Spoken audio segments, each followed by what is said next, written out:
Ladies and gentlemen, would you please welcome the next President of the United States, Senator Dr. Rand Paul.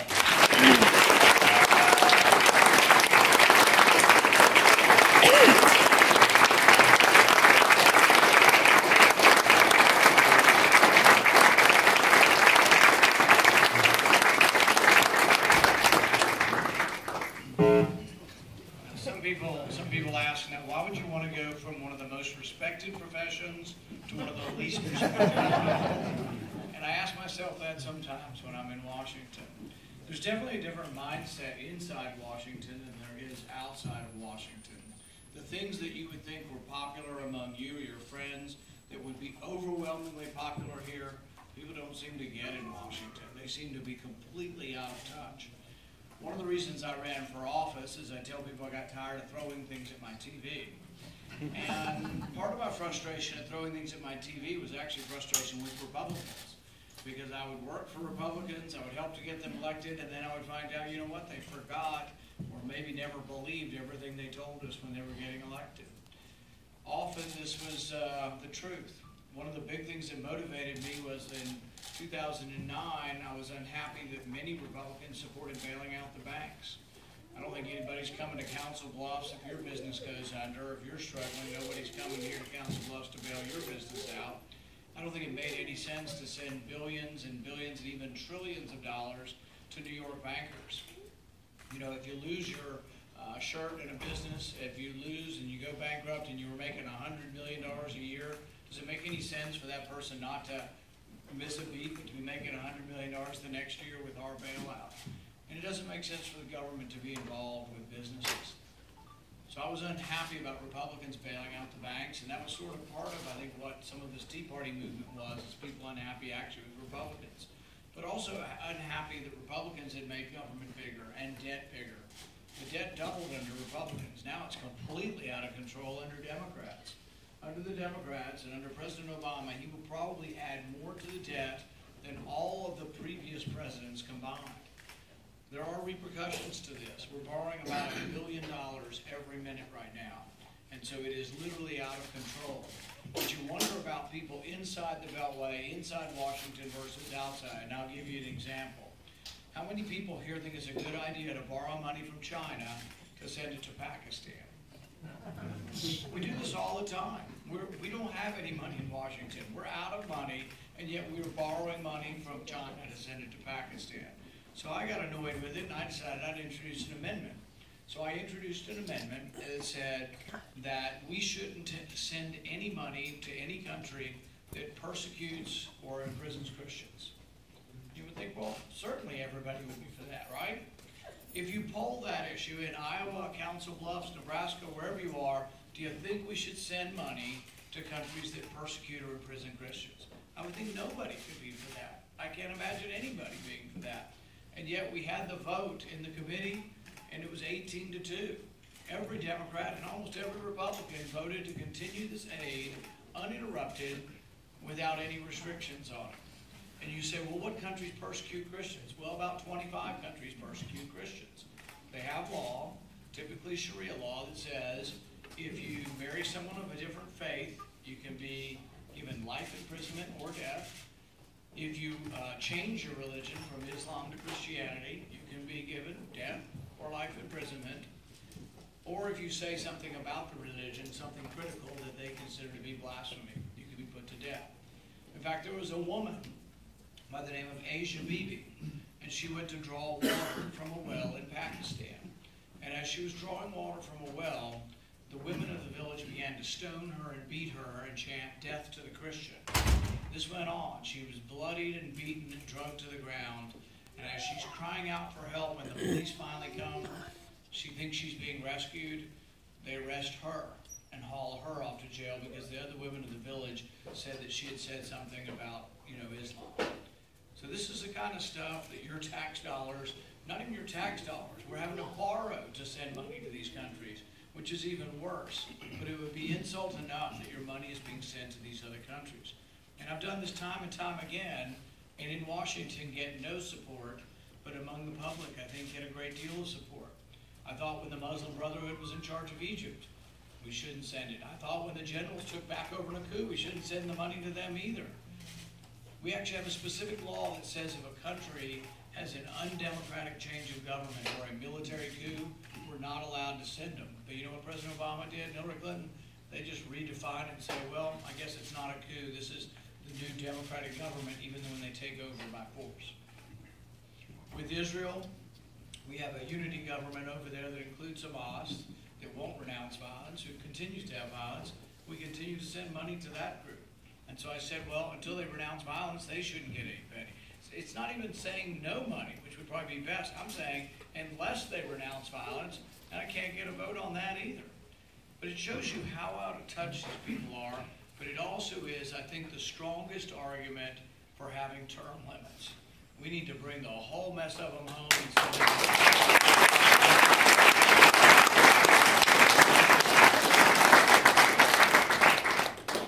the debate we're having within the Republican Party, though, is how do we grow big enough to win again?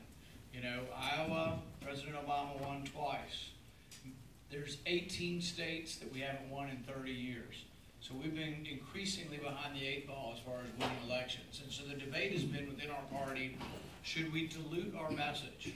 Do we win by diluting our message and becoming more like the Democrats? Should we run a candidate that is just Democrat light? Is that the way we're going to win? And I frankly think that's the wrong approach. In fact, I think what we need to do is be boldly for what we were for. In fact, I think we need to be more boldly for what we were for.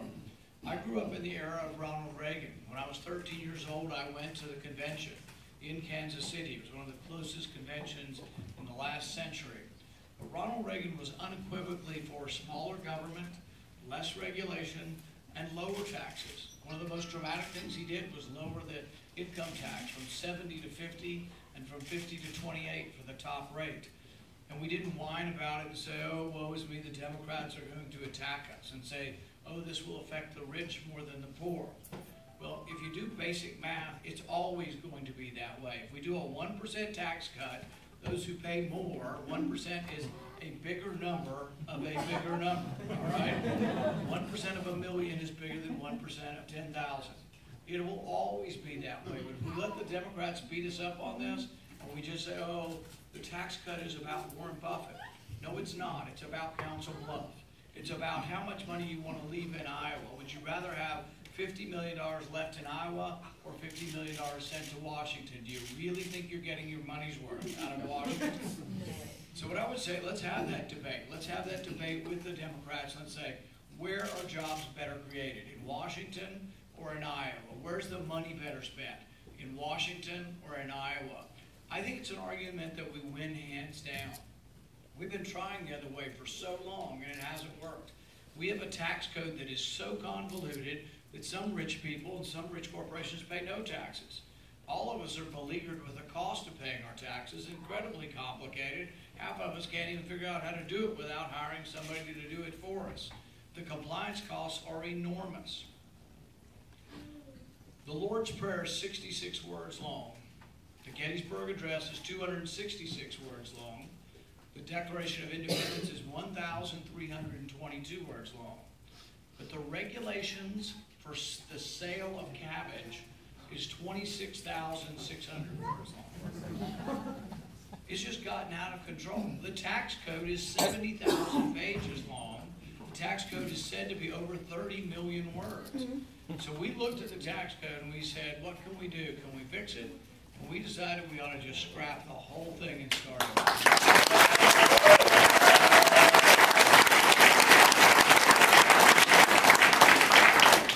Instead of a bunch of different rates, we replace it with one rate, 14.5% for personal income tax and 14.5% for the business tax. This is kind of like what Steve Forbes had talked about. Most people under 50,000 would still not pay any income tax, and that's the way it is with the current system. Very, very small income tax or any for under 50,000. But then we went one step further. We said we want this tax cut to also be about the working class, because we want the working class to feel like they're going to get more expendable income, either for saving for their kids or for going on vacation or for buying something that they need. So what we did is we took the payroll tax, FICA, we stuck it under the business tax, and so every worker in the country will get a tax cut. whether they pay an income tax or not. So a worker that makes $40,000 a year and is married and has 2 kids will not pay FICA. They'll have a $2,000 more in their check each year. And we think that that will help to unite both the working class and the business class and the owner class. And then let's have the argument. Where's the money better spent? In Iowa or sent to Washington?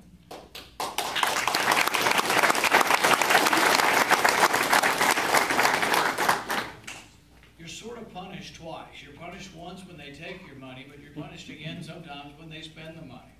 I wrote a whole book called Government Bullies about how the government, through regulatory power, is harassing ordinary citizens. One of the things that we talked a lot about is how the government comes in and tells you how you can use your land. There was a guy named Robert Lucas down in southern Mississippi, and he was developing individual real estate lots, and he decided to improve the elevation by bringing in dirt.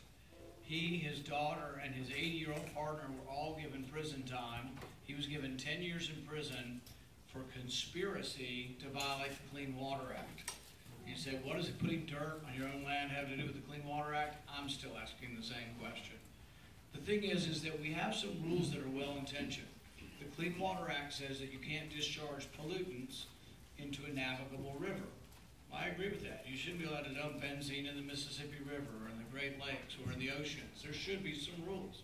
But the thing is over time, as government grows and the executive branch or the president just keeps adding rules to it, what happens is they've now defined dirt as a pollutant and your backyard as a navigable stream.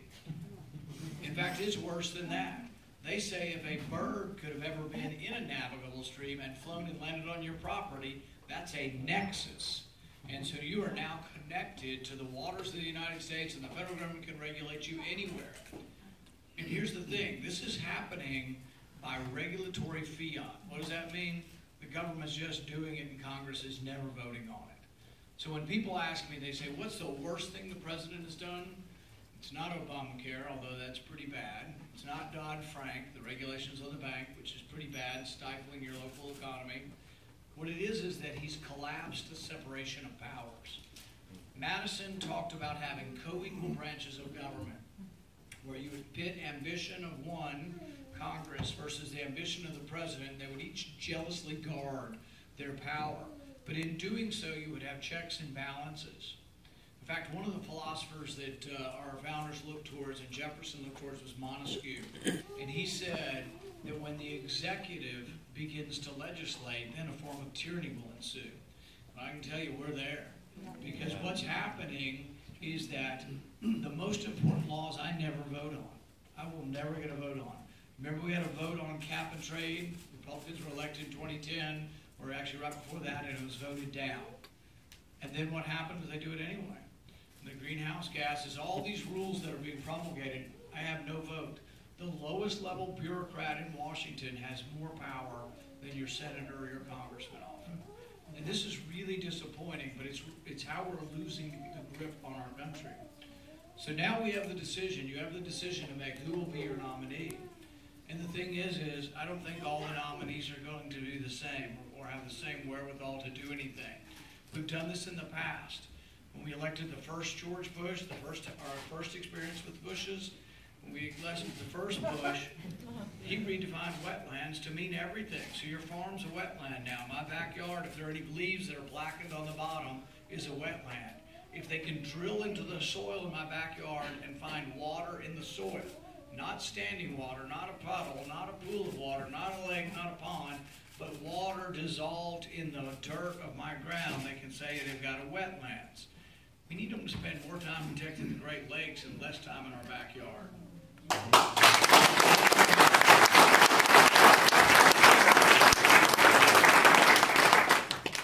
I remember back when it was sort of Reagan versus Bush, and there were a lot of debates back then. One was over education, whether it should be centralized in Washington or whether it should be decentralized and kept local.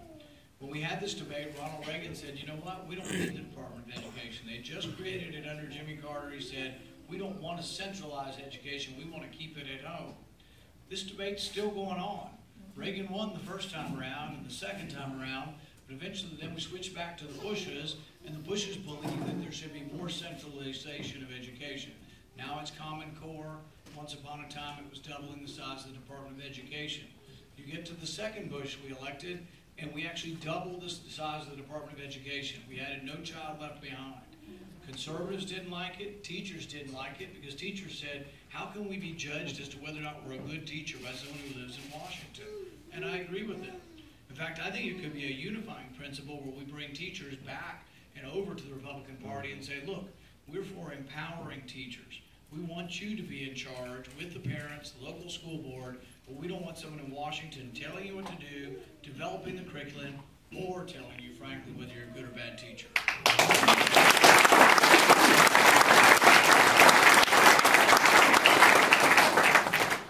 If we want to win, though, we've got to be a bigger party. And the whole question is, do we dilute our values? Do we dilute what we stand for? Or are we going to be for half as much, a glass half full? Or can we be for what we're for? Can we be boldly for what we're for and then still attract new people? And I think we can. What I've been telling people is we need to be the party of the entire Bill of Rights. We're great on the Second Amendment. I tell people of the 55 people running for president, 50 of them are probably going to be good on the Second Amendment. But the thing is, we need to be good on the whole Bill of Rights. And so I stood for 10.5 hours to defend your right to be left alone, which is the Fourth Amendment. The Fourth Amendment says that the government can't come and take your records unless they specify who you are by name, unless they say what they're suspicious of, unless they go to an independent judge.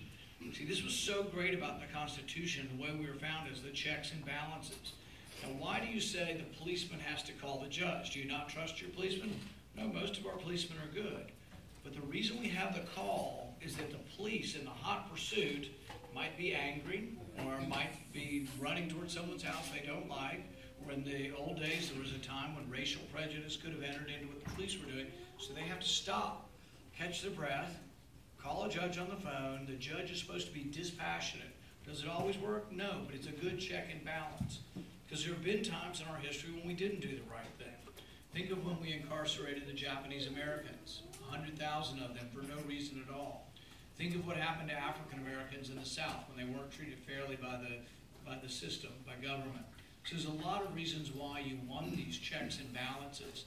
And so what I spent 10.5 hours on the floor talking about was talking about why we need to have and why we should have this right to be left alone. Justice Brandeis wrote in a dissenting opinion, he said, the right to be left alone is the most cherished of rights.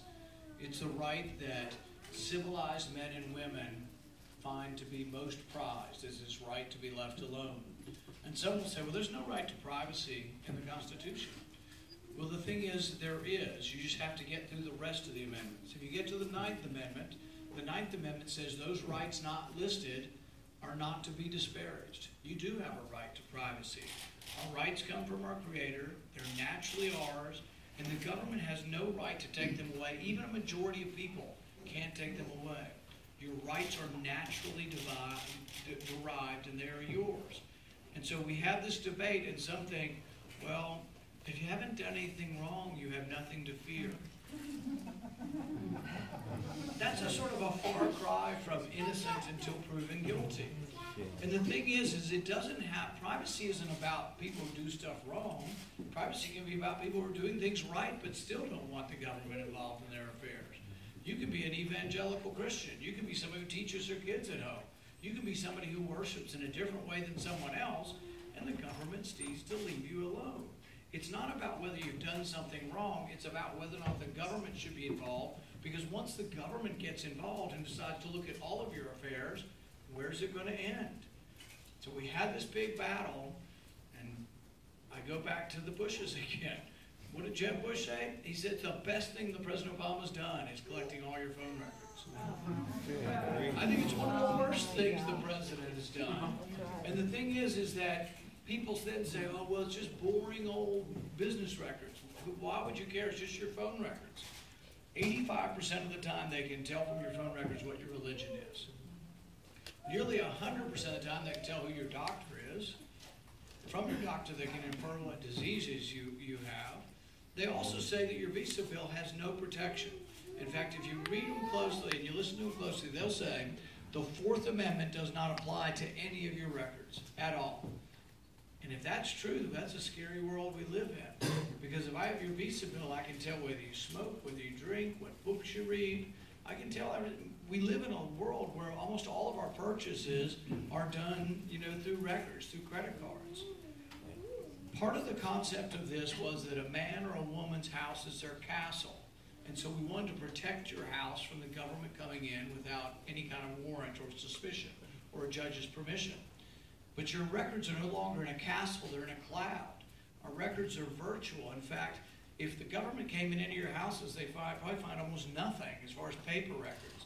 But if they have your cell phone and can look at everything on your cell phone, or everything that is online about you, or everything the phone company has, or the credit card companies, it's an enormous amount of information that I don't think anybody should have. Now the other side will say, well, they're not looking at it. They're just collecting it, and then they're not looking at it. Maybe. But the thing is that, think about it this way. What we objected to with the British soldiers was, the soldiers were writing their warrants, no judge, there was no name on it, and they were indiscriminately going in any of the colonists' house to see if they'd paid their stamp tax. They were collecting their papers.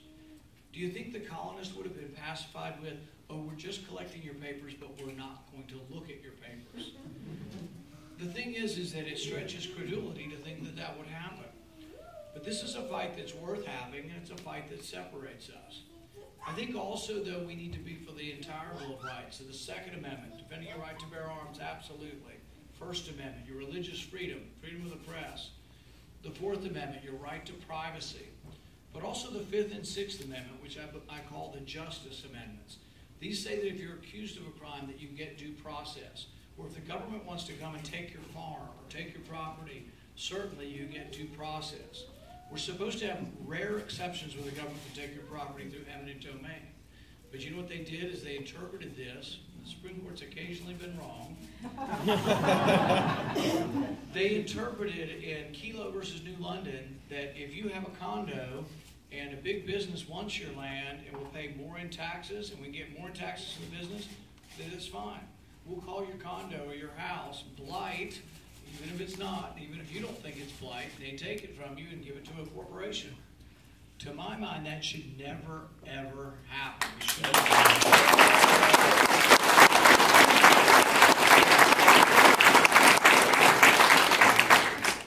Well, we've also allowed it to happen in smaller amounts. Civil asset forfeiture. This is where the government can stop you for an unsafe lane change and say, do you have any money?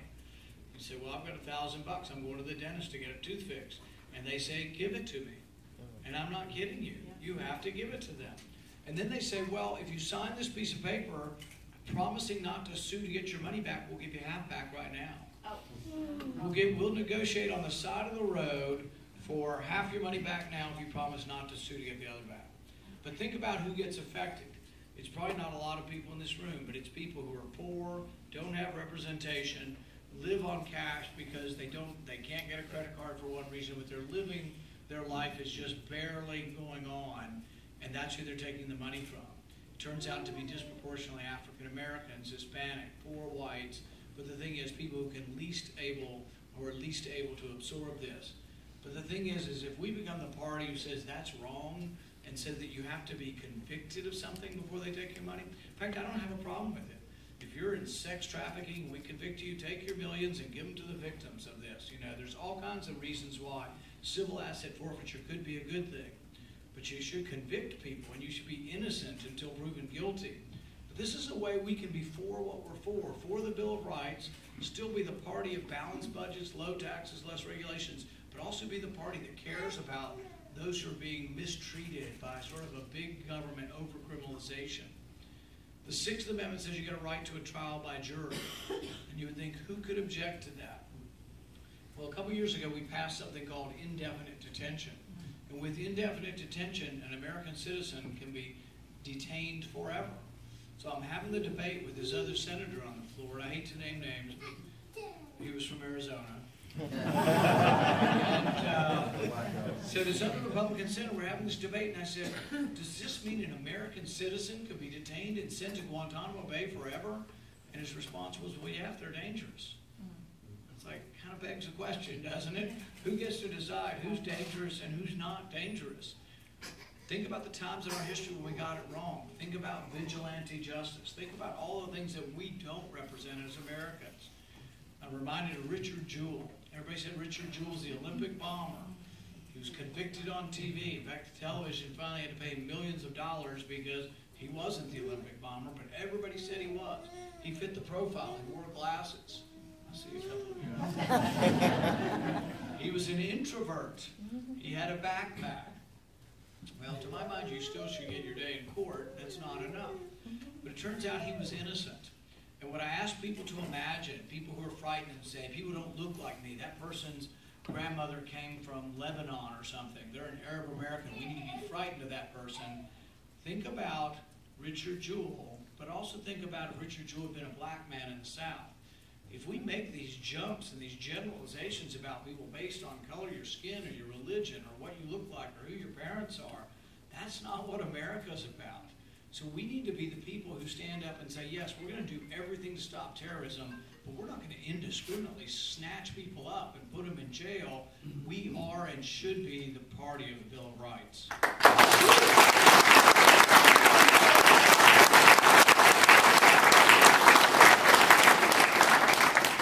I think we can win again. I think we can win again by being boldly for what we are for.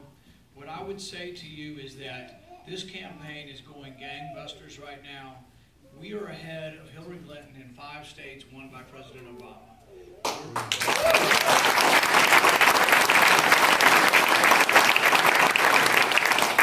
We lead Hillary Clinton in Pennsylvania, which hasn't been won by a Republican since 1988. And I think the reason is that we're polling ahead of her with independents. And the reason isn't because we're talking about different things. We're talking about out there taxes. Let's don't bring money from Iowa to Detroit. Let's just never take it from Detroit. Leave it in Detroit.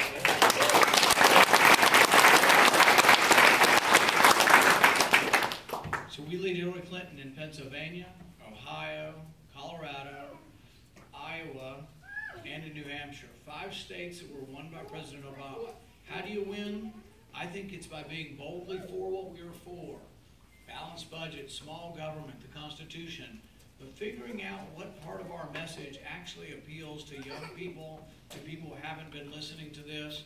You know, I did the same speech on the 4th Amendment privacy at Liberty University, Cherry Falwell's University, and at Berkeley.